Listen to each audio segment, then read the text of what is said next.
Hi friends, ఈ వీడియోలో మీకోసము higher brand తరఫు నుంచి కొత్తగా రిలీజ్ అయినటువంటి మోడల్ అనమాట. ఇది QLED మోడల్. మోడల్ నెంబర్ వచ్చేసి మనకు 43S80 అనమాట. ఇది మనకు QLED టెక్నాలజీ తోటి రావడం జరిగిందనమాట మార్కెట్లోకి. ఈ S80 సిరీస్ అనేది కేవలం రిలయన్స్ డిజిటల్కి మాత్రమే సప్లై అనేది ఉంటుందన్నమాట.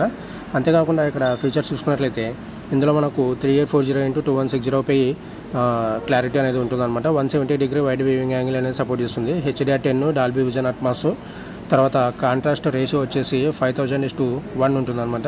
250 బ్రైట్నెస్ నిట్స్ అనేది ఇందులో రావడం జరిగిందనమాట. ఇది మనకు 60Hz రిఫ్రెష్ రేట్ ఉంటుంది. గేమింగ్ సంబంధించి 120Hz రిఫ్రెష్ రేట్ అనేది సపోర్ట్ చేస్తుందన్నమాట. ఇందులో MEMC ఉంటుంది, వేరబుల్ రిఫ్రెష్ రేట్ ఉంటుంది. అంతేకాకుండా రిమోట్ కూడా ఇప్పుడు మనకు చాలా స్మార్ట్గా ఇచ్చారనమాట. అంతేకాకుండా ఇందులో చూసుకున్నట్లయితే sound output Dolby audio with 24 what sound output ఉంటుందన్నమాట. ఇది మనకు 2GB ర్యామ్ 32GB ఇన్బిల్ట్ మెమరీతో రావడం జరిగింది. ఇందులో మనకు HDMI 2.1 సపోర్ట్ కూడా ఉంటుందన్నమాట.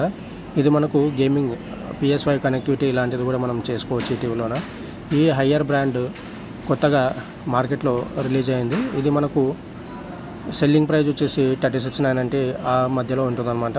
మీకు క్రెడిట్ కార్డ్స్ ఈ విధంగా కూడా అప్లై చేసుకోవచ్చు. అంతేకాకుండా ఇక్కడ రిమోట్ చూసుకున్నట్లయితే ఇది చాలా స్మార్ట్గా ఉంటుందన్నమాట. వీళ్ళు సైడ్కి మనకి పవర్ ఆన్ ఆఫ్ బటన్ మరియు volume up and down button ఇవ్వడం జరిగిందనమాట. ఇది బ్యాటరీ సెల్స్ తోటి రన్ అవుతున్నటువంటి రిమోట్, బ్లూటూత్ సపోర్ట్ చేస్తుందన్నమాట. ఇది ఫ్రెండ్స్, వీడియో నచ్చింది అనుకుంటా. నచ్చితే లైక్ చేయండి, కంపల్సరీ అయితే ఛానల్ని సబ్స్క్రైబ్ చేసుకోండి.